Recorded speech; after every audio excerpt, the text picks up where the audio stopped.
నేను ఒక ఐపీఎస్ పీతి రాజు మేడం ఒక్కటే అంటున్నా, మేడం మేము ఎవరికి భయపడకండి, మీరు కష్టపడి చదువుకొని వచ్చిండ్రు, ఎవరికి అండగా ఉండే అవసరం లేదు మేడం. మీ చదువు, మీ విలువ, మీ పోస్టును కాపాడుకొని ఇది వెంటనే మీరు దాని మీద అమ్మాయి కేసుని వెంటనే బుక్ చేసి వాళ్ళని జైలుకు పంపించేదాకా వదలకండి మేడం. నేను అట్లే అంటున్నాను, రేవంత్ రెడ్డి అన్న హోమ్ మినిస్టర్ నీకు ఎందుకన్నా, సీఎం పదవి చాలు కదన్నా, హోమ్ మినిస్టర్ చేసుకుని మహిళలకు న్యాయం చేయనప్పుడు మన ఇంట్లో ఒక ఆడపిల్ల ఉందన్న, ఒక ఆడపిల్ల 17 ఏళ్ళ అమ్మాయి ఒక కుటుంబాన్ని తీసుకొని వచ్చి వీడు నన్ను ఇట్లా పాడు చేసిండు, ఇట్లా నన్ను వాడుకున్నాడు, ఇలా నన్ను పెళ్లి చేసుకొని అంటే నన్ను కేసు పెట్టినప్పుడు మీరు మహిళకు సపోర్ట్ ఇవ్వండి అన్న. మీరు ఇంకా 20 ఏళ్ళు కాదు 60 ఏళ్ళైనా మీరు పరిపాలిస్తారని నేను అడుగుతున్నాను. అంటే చూసుకున్నట్టయితే ఆ అమ్మాయి మీద రివర్స్ కేసు చేశారు, అన్ని ట్రాప్ అని, దాన్ని బట్టి ఏమంటారు? అన్ని ట్రాప్ వేసిందంటే అది డబ్బాంకారము, పదవాంకారం, బల్పాంకారము, కేంద్ర గవర్నమెంట్ అడ్డం పెట్టుకొని ఏదో ఒక దాంట్లో ఇరికిస్తే అమ్మాయి పేరెంట్స్ భయపడతారని అట్లా అన్ని ట్రాప్ మీద ఇరికిచ్చారు. అంటే బండి సంజయ్ నా కొడుకు ఏం తెలియదు, నా కొడుకు అమ్మాయి కూడా ఈ తప్పుడు కేసులను పెడుతున్నారు అని బండి సంజయ్ అన్న నీ కొడుకు అమ్మాయి కూడా ఏమన్నా నువ్వు హైకోర్టుకు ఎందుకు పోయినవే, మరి నువ్వు 3 రోజులు స్విచ్ ఆఫ్ ఎందుకు పెట్టుకున్నావే, అంటే నువ్వు దొంగ సపోర్ట్ కదా, మరి 3 రోజులు స్విచ్ ఆఫ్ పెట్టుకొని 3 రోజులు నీ కొడుకుని దాచిపెట్టి మరి హైకోర్టు పోయే అవసరం ఏం పట్టింది? మీరు డైరెక్ట్ నువ్వు నిలబడి ఇట్లా మాట్లాడు, నువ్వు వీడియో ముందు ప్రెస్ మీటింగ్ పెట్టు, నా కొడుకు ఏం తప్పు చేయలేదు, మమ్మల్ని కావాలని ఇరికిస్తున్నాని మాట్లాడు, అప్పుడు నీ జోలికి ఎవరు రాడు. అంటే మనం చూసుకున్నట్టయితే ప్రతిసారి దానికి స్పందించే బీజేపీ మహిళలు ఇప్పుడు ఎందుకు సైలెంట్ కొట్టున్నారు? బీజేపీ మహిళలకు గానీ బీజేపీ వాళ్ళకు గానీ ఇది మాదేవ్ లతక్క, అరవింద్ అన్న, రాజసింగ్ అన్న మీరు చట్టాలు చదవండి అన్న, రాజ్యాలు చదవండి, మహిళలకు ఏం జరిగితే ఎట్లా అవుతుంది ఎట్లా అని మీరు అడ్డదారులు వచ్చినా పదవులు అనుభవించడు కాదన్నా. నువ్వు మాదేవులో అన్నిట్లో వీడియోలలో ఉంటావు కదా, మరి ఒక ఆడపిల్ల న్యాయం చేసినప్పుడు ధర్మం కాపాడదా? హరిరామ హరికృష్ణ నేర్పినప్పుడు అరే అమ్మాయి అన్యాయం అవుతుంది, మనోడైతే బయటోడైతాడని నువ్వు ఎందుకు నిలబడట్లే? ఒక గుడిలా ఒక పిచ్చోడు వచ్చి గుడి కాడ ఒక 5 రూపాయలు 10 రూపాయలు ఇస్తామని మీద దాడి జరుగుతుంది. ఇప్పుడు మీరు ఎందుకు దాడి చేస్తలేరు? ఒక విగ్రహం ముట్టుకున్నప్పుడు మీరు దాడి చేస్తుండ్రు, ఒక అమ్మాయి లైఫ్ ఆగం చేసినప్పుడు మీరు ఎందుకు దాడి చేయట్లేదు, ఎందుకు మాట్లాడట్లేదు, ఎందుకు ప్రశ్నించట్లేదు అని అడుగుతున్నాను. అంటే చూసుకున్నట్టయితే చట్టాలు అనేటువంటి సామాన్యులకైనా ఇలాంటి పొలిటీషియన్స్ పై రావా అంటే పెట్టారా ఇలాంటి వాళ్ళ మీద?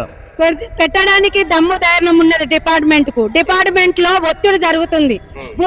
వీళ్ళకు దమ్ము ధైర్యం ఉన్నది, డిపార్ట్మెంట్ లో ఒత్తిడి జరిగి మానసికంగా ఒత్తిడి జరిగి వాళ్ళు వింటారు.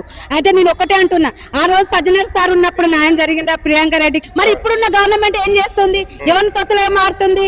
మీ పదవులు కావాలా, మా మానవుల ప్రాణాలు అవసరం లేదా అని అడుగుతున్నా నేను.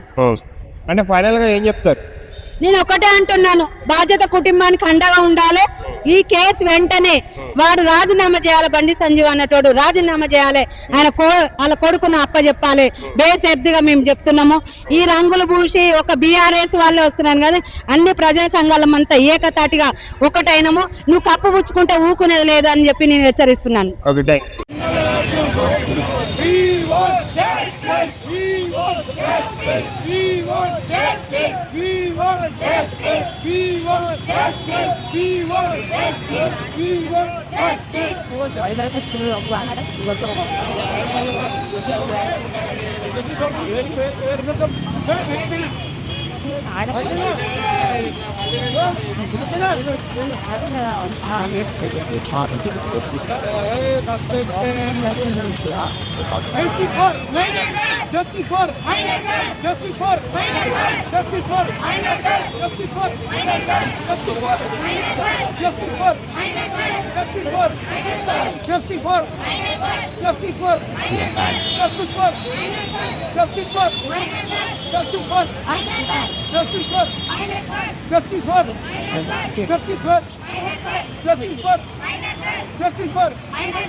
It's